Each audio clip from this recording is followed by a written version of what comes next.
Hey, it's Dr. Toker. I know what you're wondering. It's like, Toker, what's up with the tomato thing? You'll see, it's a magical food, and I'm going to start with a story from when I was growing up. I know y'all love those, right? So, some of you who are following me already know my mother is German. My father met her when he was in the Army, stationed in Germany, and so he's a meat and potatoes man. Grew up in Kansas, and then went to high school in North Louisiana.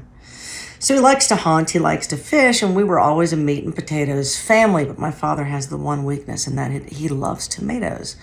Now, we lived in New Orleans, and in New Orleans, my mother was in dental school, so that's where the dental school is. So we moved to Metairie, which is a subdivision of New Orleans. And if you've ever been to that part of the world, you can walk across a lawn and leave little water footprints.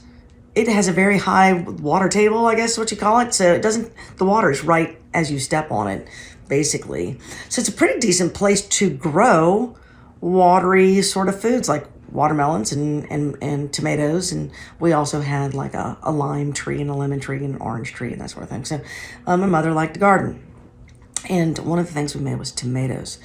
And where other kids on the block would have lemonade stands, the Blake children, that's my maiden name, we would sell tomatoes. And I have to say, tomatoes aren't really high sell items always, unless you live in a particular part of Metairie that has a lot of Italians.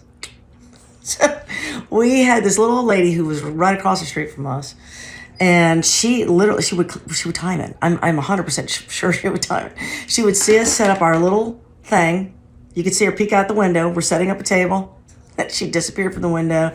We'd set up our little basket. She'd come running across the street. She'd always buy 2 or 3.